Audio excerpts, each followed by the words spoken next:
સમય છે મહેમાનશ્રીઓને સાંભળવાનો. શરૂઆત કરીશું શ્રી મુખ્ય અતિથિ વિશેષ શ્રી ભીખુભા વાઢેર સાહેબ કે આપ પ્રસંગને ઉદ્બોધન.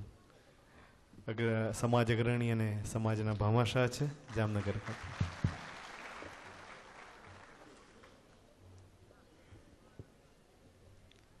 બધાઈને મારા જય સ્વામિનારાયણ અને જય માતાજી. આજે અહીંયા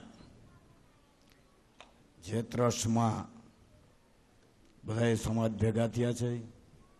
હું ભણેલો બે જ ચોપડી છું. છેલ્લા 5 વર્ષથી આ સમાજમાં બોલું છું, બાકી આવડતું નથી.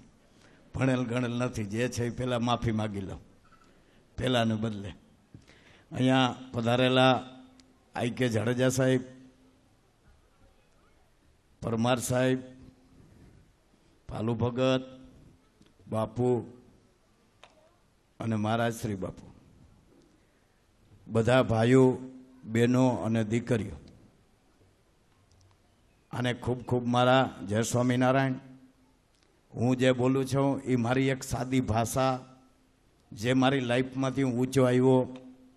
અશોકસિંહ પરમાર સાહેબ બોલ્યા, યોગેન્દ્રસિંહભાઈ બોલ્યા, પણ જે વસ્તુ વાત એક એકને ટાંકવા જેવી. હમણાં જ મારે કન્યા છાત્રાલય મેં ગૃહ માતા રાખ્યા અને એક રાજપૂતના દીકરા આવ્યા. મેં કીધું ભાઈ આ એરિયામાં મકાન બધા પટેલો છે ને મળશે નહીં. લગભગ 2 મહિના હેરાન થયા, પછી એક આહિરે આપ્યું. એટલે આ વસ્તુ આપણે મગજમાંથી ટાંકવાની જરૂર છે. પણ છતાંય આ વસ્તુને નિષ્ફળ બનાવવી એ આપણી એક સત્તા છે, પણ નથી બહુ એનું હજી થતું નથી. કેમ કે હું સ્વામિનારાયણનો એક સત્સંગી છું.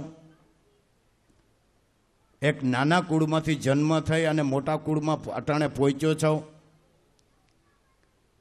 મારું આખું તમને એક એડ્રેસ નાનું એવું આપી દઉં. મારું જામદેવડિયા, કલ્યાણપુર તાલુકામાં ગામ. મારા બાપુ કર્નલ હતા. હું વ્યસનની અને શિક્ષણની બે જ વાત કરીશ. મારા બાપુજી કર્નલ હતા. મારા દાદાને 200 વીઘા જમીન હતી.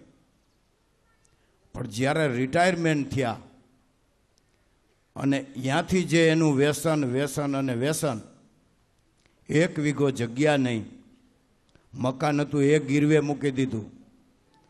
ત્યાંથી અમે ઉપડી અને 150 કિલોમીટર અમારા મોસાળને ગામ આવ્યા. અને મારી માની એવી ઈચ્છા કે હવે પ્રજા પાછળ કાંઈ નથી, અમે મજૂરી મહેનત કરી અને નભશું, પણ સારા સંસ્કાર અને સારા વિચારો મળશે. ભણા એવી તો કોઈ શક્તિ નથી, પણ સ્વામિનારાયણ સંપ્રદાયનું ગામ હજીની તારીખમાં ગામની અંદર તમારે બીડી, પાન, મસાલા, ગુટકા ગોતવા હોય તો આજની તારીખમાં તકલીફ. નગર ફરતી એસઆર, બાજુમાં રિલાયન્સ, સારામાં સારું છે, રાજપૂતોને સારું છે, બધાયને સારું. જાણે હાલમાં બધી સમાજ છે, પહેલાં ખાલી રાજપૂતો હતા. પણ છતાંય એ સંસ્કારની અંદર આજે જે અમે ગામ છોડીને આવ્યા એને 52 વર્ષ થયા. 52 વર્ષની અંદર અમારો પરિવાર ક્યાં પહોંચ્યો? ખેતી કરી, ક્લિન્ડરાઈ કરી, ડ્રાઇવિંગ કરી, આજ ઓફિસમાં બેઠા. પણ આખો પરિવાર 4 ભાઈઓ, 4 ભાઈઓના 6 દીકરા, એમ ન કહે કોઈ કે ધાણા દાળની પડીકી ખાય. આજની તારીખમાં મારા દીકરા એક લખનઉ સંભાળે છે, એક સિંગરોલી કાશીની બાજુમાં સંભાળે છે, એક દીકરો નાગપુર સંભાળે છે. અર્થવર્ગના જે કોલસાના કામ હોય છે, મોટા મોટા જે જંગલ હોય છે એને કાપી એક બાજુ કરી કોલસા કાઢી અને અમે કંપનીને આપીએ. અમારા નીચે 200 ડ્રાઈવરો હશે, 500 માણસો હશે, આમ દામ ને ઠામ હશે. પણ એક હું કહેવા માગું કે સ્વામિનારાયણના સત્સંગી એને જિંદગીમાં કદાચ અહીંયાથી કોઈ ગરદન કાપી અને એમ કહે કે આમાં રેડી દો તો ભલે, બાકી કોઈ વ્યસન આવે નહીં. એક દીકરો 34 વર્ષની ઉંમર છે, 32ની ઉંમર છે, 28ની ઉંમર છે, પણ અમને છાતીએ પાણી. તો મારું કહેવાનું એ થાય છે કે દીકરા દીકરીઓ, પોતરા પોતરીઓ એવા સત્સંગ બનાવો એવું એની અંદર અમને કેમ છાતીએ પાણી કે અમારા છોકરાની અંદર કદાચ ગમે એટલું હશે. અહીંયા આજે 2,000 કિલોમીટર ઉપર કોણ જોવાવાળું છે? અહીંયા કોઈ આપણું ગુજરાતી નથી કે ફોન કરીને કહીએ. પણ એવું ઘડાયેલા શરીર બનાવ્યા છે. જ્યારે અમને અમારી માએ બનાવ્યા, અમે અમારી પ્રજાને ભણાવ્યા ગણાવ્યા, અમે 2 ચોપડી 4 ભાઈઓ ભણેલા, પણ અમારા છોકરા બધા ગ્રેજ્યુએટ છે ને એથી ઉપર છે. 3જા નંબરનો ભાઈ બોમ્બે હતો, 3જા નંબરનો બોમ્બેથી લંડન મોકલ્યા. લંડનથી ભલે એક શંકરસિંહભાઈ બોલ્યા તો એક શબ્દ હું બોલી દઉં, બહુ મને મન કહેવાનું થાય છે. એ કે પોલીસનું ભરતી લઈને આવ્યા હોય એટલે આપણે આખું ગામ હાર તૈયાર લઈને બેઠા હોય. પોલીસ એટલે શું? એસટીના ડ્રાઈવર એટલે શું? એસટીના કંડક્ટર એટલે શું? જે કાંઈ ઊંચી પોસ્ટ, ઉદ્યોગની પોસ્ટ, શંકરસિંહ બાપુ એ કહે છે કે હું એક જો આ જગ્યાએ હું પહોંચ્યો હોઉં તો એક પટેલ સમાજને હું આપું.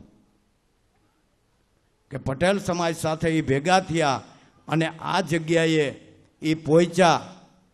તો એવા આપણે વિચારીએ, જેમ સિંહની વાત છે, સિંહને એક બાજુ રાખી દઈ, બધાય સાથે, બધી સમાજ સાથે હળી મળી અને એવું શિક્ષણ અને વ્યસન મુક્તિ બને.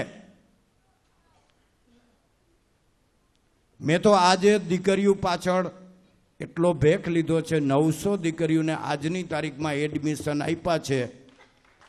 પણ હજી મને કહેવાનું મન એ થાય છે કે હર કોઈ દીકરાઓને ભણાવવા વિચારે છે, દીકરીઓને ભણાવવા કોઈ વિચારતા નથી. કોણ ગરીબવાળી આ એજ્યુકેશન જે સિટીમાં રહીએ છે એ ગમે તે કરીને ભણાવે છે.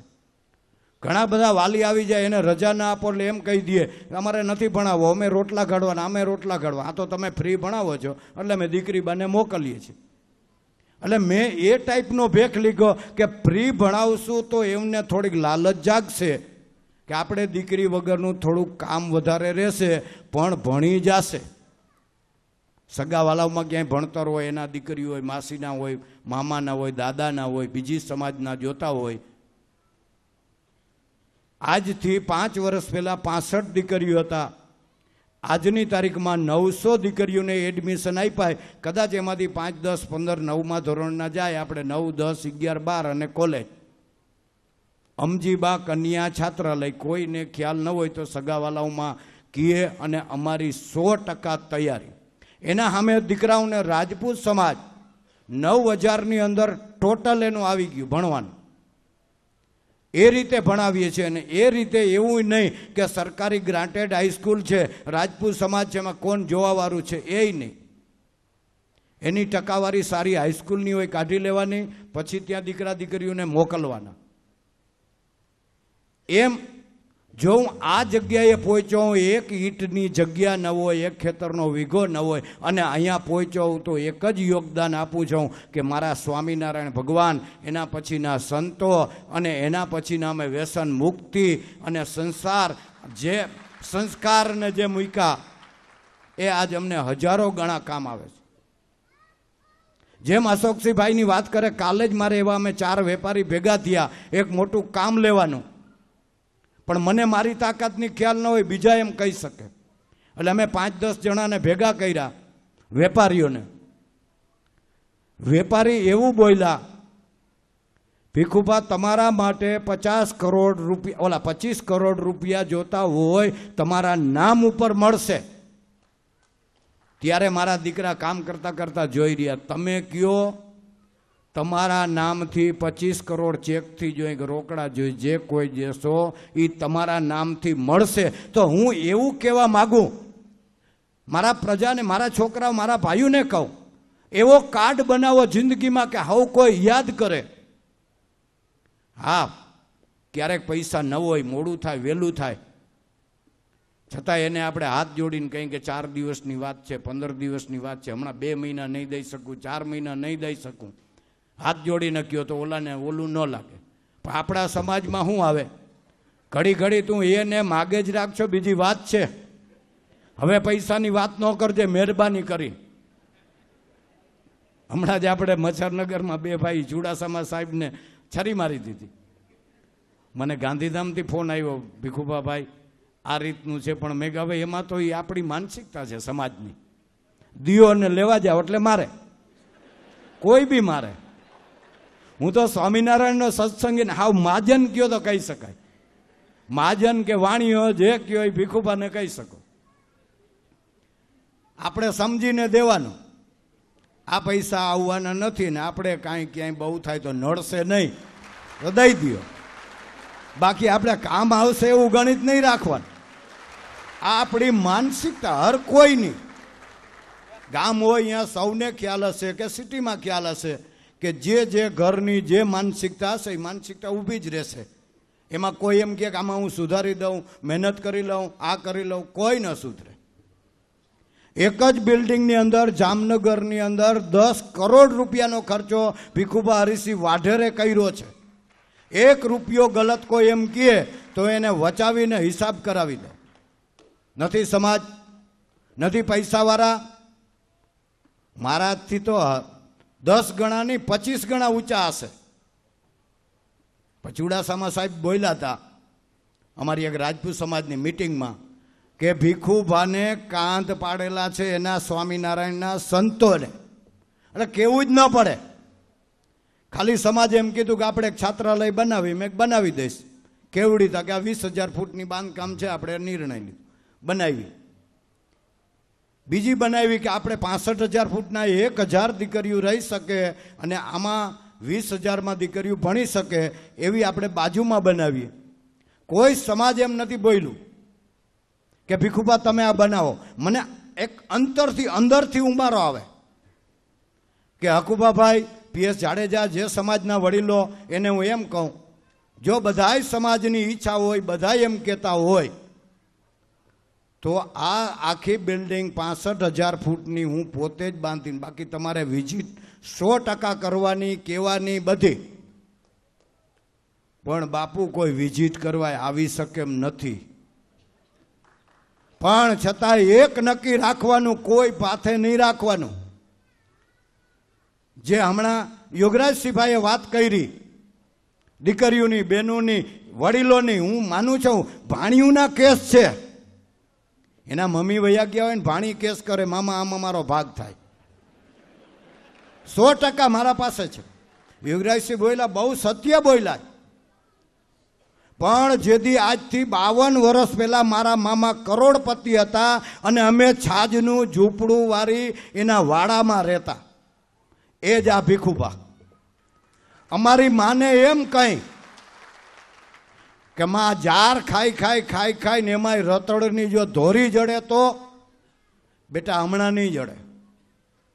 બાજરો તો કોક દી ગોતો. મામાને અવડો બાજરો થયો, અવડા ગોડાઉન ભર્યા નહીં. હું મામા પાસે કોઈ દી લાંબો હાથ ન કરું. આપણે જે આપણી પરિસ્થિતિ છે એવો 5 વર્ષ રતડ જાર ખાધી છે, 2 વર્ષ ધોરી જાર ખાધી છે, 5 વર્ષ બાજરો ખાધો છે, પછી ઘઉં જોયો છે, ખાંડ કોઈ દી ચામાં જોઈ નથી, દેશી ગોળ એ દારૂમાં નાખવાનો લારીઓ એનાથી ચા પીધા છે. પણ મામા પાસે આમ નથી કર્યું. ત્યારે આજ અમારા મોસાળના ગામમાં અમે કહી શકીએ. નકર એની પ્રજા જ અમને કહેત તમારા બાપને મોટા અમારા બાપે કર્યા છે. એટલે જિંદગીમાં અને તેદીથી એક ધ્યેય મારી માનો હતો. કેમ કે બાપુજીને તો ક્યાંય યાદ કરવા જવું નથી. ભલે મા બાપ એટલે મા બાપ, અમે મા બાપને માની. વ્યસન વ્યસન વ્યસન ને વ્યસન, જ્યાં વાત કરું ત્યાં મગજમાં ડાકલા વ્યસનના વાગે. એમાંય આપણા સમાજમાં જાય એટલે બેનું રડે કે હું કહું બેન એમાં તો ભગવાન બચાવે ને બચીએ. અમે બચી ગયા છે ને આવી ગયા. બાકી જેટલું ભગવાન માથે ભરોસો રાખો, માતાજી ઉપર ભરોસો રાખો, જે કાંઈ એ તમને એમાં જો કાંઈ માનસિકતા ઘટાડે અને હરવેની વસ્તુ થાય તો એમાં થાય, બાકી કાંઈ બચીએ નહીં. તો એમ આપણી સમાજને ખાસ, બહુ મારી લાંબી સ્ટોરી છે બધી. હું જ્યારે અમુકમાં ભાવનગર એવી હોય ને તે હું એના પાસે માગી લઉં કે 1 કલાકને, એટલે આખી મારી શૈલી લાઈફથી અટાણ લગણની આજની તારીખમાં બતાવી દઉં. એમ વ્યસન છે આવી વસ્તુ છે, અને શિક્ષણ છે એ બહુ ઊંચી વસ્તુ છે. હું ભલે 2 ચોપડી ભણેલો, છેલ્લા 5 વર્ષ થયા હું શિક્ષણની અંદર આવ્યો, ત્યારે જે દીકરા એની પ્રાર્થના, એની ભણતર, એના શિક્ષકો સાથે હળીમળીને એટલો બધો આનંદ આવે છે. જે અશોકસિંહભાઈ વાત કરે એ વાત ખરેખર છે. દીકરીઓ એમ કહેતા હોય બાપુજી તમે વાં ભલામણ કરી દો ને અમારે ઇન્ટરવ્યૂ દેવા જવું. દીકરા એમ કહેતા હોય કે ભલામણ કરી દો. છેલ્લા 2 વર્ષથી આ રાજપૂત સમાજના પ્રમુખ તરીકે આવ્યા. અમારા જામનગર રાજપૂત સમાજ ખુલ્લું હશે. કોઈ દીકરા SRPમાં આવ્યા હોય, મિલિટરીમાં દેવા આવ્યા હોય, મંત્રીમાં દેવા આવ્યા હોય કે શિક્ષણમાં દેવા આવ્યા, એમ કે કોઈ રાજપૂત સમાજના દીકરાને જામનગર કોઈ તકલીફ થઈ તો એનો મને ફોન કરજો. જો રાજપૂતનું કામ ન આવી શકે તો આપણે કામના શું? તો હું એમ કહેવા માગું છું, હજી મારા મનની એક વાત એ પ્રકારની છે કે જિંદગીમાં ગમે એટલું ધન થાય તો મારા દીકરાનું આ મને થતું હશે. પણ એનો લક્ષ્ય એ છે કે અમારા સ્વામિનારાયણ ભગવાન એવું કહી ગયા કે તમારા પ્રમાણનું થઈ જાય પછી તમે રૂકો. બીજા હજારો, 2000, 5000, 50,000 કુટુંબનું સારું કરો, એ તમારા લક્ષ્યમાં છે અને એ ઉપર આવશે. બાકી તો અહીંયા બેંકોમાં ગમે એટલી મિલકત હશે, ગમે એટલી જમીન હશે, ગમે એટલો રૂપિયો હશે, ગમે એટલું હશે, 1 પૈસા ભાર નથી આવવાના. માથે એક ખાપણ ઓઢાડે બરાબર, અને પછી વાહે કાગ કરે. એ બધી કોઈ વસ્તુ બિનકાયદેસરની ડોહી શાસ્ત્રની વાત છે. આ કોઈ શાસ્ત્રબંધી વાત નથી. ઘણા મેં કુટુંબ 25 વર્ષ હું ગામડામાં રહ્યો, એના બાપને દીકરાઓએ કોઈ દી સંભાળ્યા નથી. હવે કે અમને પિતૃ નડે, ભીખુભા હવનમાં આવજો. કાકા કોઈ દી એક દી સારી રીતે એને જમાડ્યા છે માં ને બાપને. હજી તારી માં આજની તારીખમાં તું હવન કરજો, એ એના દીકરીના ઘરે જમે છે અને ઘરે હવન કરે છે, બધા ગામને આમંત્રણ આપે. આ ક્યાં દુનિયાનો નિયમ? પણ એને કોઈ સાચું કહી નથી શકતું. ગામમાં કોઈ નથી કહી શકતું. એટલે આ વસ્તુને મા બાપ, વડીલ, દાદા દાદી બધેથી પહેલાં મા બાપ, દાદા દાદી એને પગે લાગી જે ધર્મ પાળતા હોય એનો કોઈ મારો વિરુદ્ધ નથી. જય માતાજી એનો વિરુદ્ધ હું એટલો જ છું કે હાજે ગલાસ ભેગા થાય ને એ મારા બાપુ કરી ગયા. એટલે હું એમ કહું કે સ્વામિનારાયણ હોય તો ગલાસ ભેગા નહીં થાય. નહીં હોય આપણો જામનગરમાં રાજપૂત સમાજ કેટલો હશે તમને ખ્યાલ છે? લાલ બંગલે આવો એટલે 4 વાગ્યા પછીની એ જ વાત હોય. 4 વાગ્યા પહેલાં એને કામ કરી લીધું. એ ઉઠે કેટલા વાગે? 11 થી 12 વાગે ઓફિસ આવે, 4 કલાકનું કામ. 12 વાગે આવે એટલે 4 વાગ્યા લગન કામ કરવાનું હોય. 4 વાગ્યા પછીની કઈ જગ્યાએ પાર્ટી ખાવાની અને પીવાની. દીકરીબા માટે 1000 રૂપિયા આખા વર્ષના જોતા હોય તો નહીં નીકળે. પણ લાલ બંગલે બેઠા હશે ને એમ કહેશે, રાજભાભાઈ, ફલાણાભાઈ, આજે તમારો વારો. કાંઈ વાંધો નહીં, એમાં હું ક્યાં નબળો છું? એમાં નબળો નથી. આજની તારીખમાં હજી એક દીકરો દીકરાને હું રાજપૂત સમાજમાં સંભાળું છું. દીકરીબા 3જા ધોરણમાં. એ રેલવે સ્ટેશનમાંથી મને કોઈ જમાદારે આપ્યા અને જમાદારને મેં એવું કીધું કે મને એની FIRનો કાગળ કે પંચનામાનો આપો પછી હું સંભાળું. પણ એના બાપુ રોજ રિક્ષા લઈ અને બસ ગેટે આવીને હું કહું બાપુ તમારે ગેટે નહીં આવું, દીકરો જોતો હોય તો પાછો લઈ જાઓ. બાકી હું એને કોલેજ કરીને કમ્પ્લેન્ટ કરીને તેથી તમે એને તેડી જાજો. બાકી જો તમને ભગવાન સતબુદ્ધિ આપે ને તો હજી સમજી જાઓ, હજી વયું નથી ગયું, હજી એક ઘરનું માણસ જ ગયું છે. હજી ક્યાંક જિંદગીમાં રહેશે. તો મારી ખાસ વિનંતી છે, જાજો ટાઈમ નથી લેતો, વ્યસન મુક્તિ, દીકરા દીકરીઓને ભણાવો. અત્યારે હર કોઈ જગ્યાએ સવલત છે, સમાજ પાસે પૈસો છે. તો હું એમ માનું છું કે કાકા, મોટા બાપુ એકબીજા અરસ પારી જો ભીખુભાઈ 1000 દીકરીઓને ભણાવી અને સંભાળી શકતા હોય તો મને એટલી તો ખ્યાલ આવે કે સારા જે માણસો છે, 5 દીકરી, 10 દીકરી, દીકરા, એવું નહીં દીકરીઓ જ. હા, આપણા ભાઈઓના દીકરીઓ છે, ખેતી કરે છે, એનામાં માઇન્ડ ઓછું છે, તો એના દીકરા આવતો રે બેટા મારા ઘરે.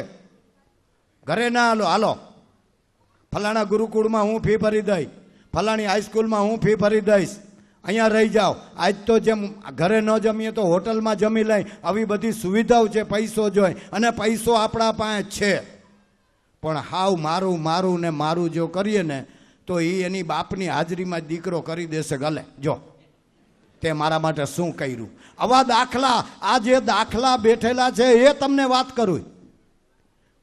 કોઈને એ દાખલા જોતા હોય કે આનો બાપ આટલું આટલું ભેગું કરતો હતો અને એનો હજી જાય એનો શ્વાસ ન ગયો તો એને દીકરાએ કહી દીધું કે હવે છે કાંઈ, તો દીકરા કે હવે હું બાપ કે હું હવે 2-5 દિવસ આવું, હવે તમે જાણો ને તમારા કામ જાણે. એટલે આ પૈસો બહુ આગળ નથી કામ કરતો.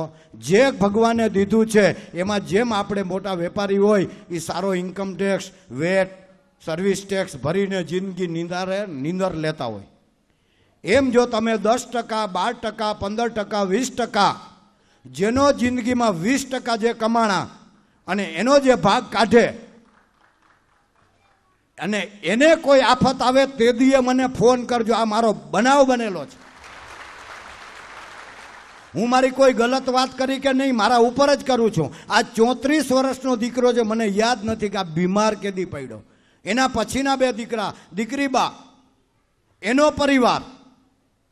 પણ એનું કારણ એક જ છે કે ભીખુબાનો પૈસો નકશોર ચોખ્ખો છે. જેમ સરકારના ભરી 3 ટેક્સ ભરી અને હુતા હો તો નીંદર આવે. કોક એમ કે નીચે સાહેબ આવ્યા, ભલે ના આવે, આવો જ, આવો સાહેબ, આવો પધારો. આપણે 1 મિનિટમાં કાગળ મૂકી દઈએ કે લ્યો સાહેબ, એ કે ચા પીને નીકળી જાય. એમ ભગવાનનો જે આપણે કમાઈ છે એનો 10મો ભાગ તો મિનિમમ, હું 10મો જ કાઢું, એથી વધારે નથી કાઢી શકતો. પણ જેટલો ધર્માદો કરું છું ને એ મારા કમાઈની અંદર 10% કાઢું. અને 10% જે કાઢું છું તો શાંતિ, આનંદ, નિરોગી, સ્વચ્છતા, ઘરની અંદર બધી રીતે. 5 દીકરાને પરણાવ્યા એમ કોઈ કહે કે સુટકેસ સિવાયની કોઈ મિલકત, ખટારા મોકલજો, હું દેશો, સોફા મળશે ને, પલંગ મળશે ને, ફલાણું મળશે ને, હોનું કેટલું મળશે. આ તપાસ તમારે કરવી હોય તો ભીખુબા વાઢેરની કરી શકો છો કે 5 દીકરાના લગ્ન તેમાં સુટકેસ સિવાયની જો કોઈ આઈટમ આવી હોય તો એનો હું મારી મૂંડ અને તમારું જોડો. કોઈ વેવાય એમ કહે તો હું કહું નહીં. હું રાજપૂત સમાજની અંદર જઈને 2 શબ્દ કહું છું કે આ દૂષણ કાઢો, આ દૂષણ ન જોઈ. હું જ કહું ને મારા ઘરમાં દૂષણ હોય તો આ ન હોવું જોઈએ. એટલે ખાસ આ દૂષણને તિંજાજલી આપો, વ્યસનને તિંજાજલી આપો. આપણા સમાજમાં ખૂબ જન્મતા બાપુ હોય છે તો ઘણી બધી તાકાત હોય છે, પણ એ તાકાતનો ઉપયોગ પિયાલીમાં થાય છે, બીજામાં નથી થતો. બાકી જો બીજામાં કરો તો આખો સમાજનો, આખી માનસિકતા રોજથી રોજ બદલે. અને બધોય સમાજ એમ કહે પેલા દરબારો હતા એનાથી આજ ઘણો ફેર છે, કાંઈ વાંધો નહીં, મકાન આજ દીધો એટલે કાલ ખાલી કરે. ઓલું તો નક્કી જ, આજ દીધું એટલે કાલ ખાલી ન થાય. એ માનસિકતા છે. પણ એ માનસિકતાને આપણે ફેરવવા માટે ખૂબ ખૂબ મહેનત કરવી પડે. સલાહ આવી જે મિટિંગ હોય, આજે ખૂબ બધા પધાર્યા છે, એનો અમને ખૂબ આનંદ થાય. ભલે યોગરાજસિંહ એની રીતે ખૂબ મહેનત કરે, પણ જો અહીંયા તમે આવો નહીં તો શું કામની. અમે બાપુ જાડેજા સાહેબને બેહીને વયા જાય ને એમ માથું કૂટતા જાય કે આ યોગરાજસિંહભાઈ કરે છે, પણ આમાં કોઈ માણસ નથી આવ્યું, કાંઈ મીઠાશ અને ના આવે હર કોઈને. એટલે ખાસ આવી સમસલાહ રાખો, ભાઈઓની સલાહ રાખો, એકબીજા સહકાર દેવાનું રાખો. બધાઈને ટિકિટ જોઈ છે. આ રાજકારણમાં હું છવ જ નહીં, 1% નથી. બાપુ બેઠા છે, આઈ કે જાડેજા સાહેબ, મારો એક નાનો ભાઈ છે, એનો 100% વિરુદ્ધ છું કે ભાઈ અવડું ભગવાને દીધું છે, દીએ છે, અને આપણે કોઈને સહકાર આપશું. કોઈ એવું ગાંધીનગરનું હજી લગન કામ નથી પડ્યું 60 વર્ષની ઉંમરમાં, પણ પડશે તો વયા જાશું બાપુ આગળ. ક્યાંક ફંક્શનમાં બેઠા હું તો કામ કરશે. એટલે આમાં બહુ એ એક અલગ વાત છે. ખાસ મારી એવી વિનંતી છે, દીકરા દીકરીઓને ભણાવો, શિક્ષણ આપો, તાકાત આપો, વ્યસન મુક્તિ બનો એવું કહી મને યુગરાજસિંહે કીધું હતું ખાસ તમારી શૈલી 2 શબ્દ કહેજો. એટલે જે મારી શૈલી છે 20% વાત કરી, વળી બીજે વર્ષે એવો સમય હશે ત્યારે આખી શૈલીની વાત કરીશ કે આ જગ્યાએથી હું અહીંયા પહોંચ્યો છું અને છું તમે જોવો છો. જય સ્વામિનારાયણ અને જય માતાજી. ધન્યવાદ સાહેબ, ખૂબ આનંદ રહ્યો ને ખૂબ ઉત્તમ વાતો પણ થઈ આપના દ્વારા.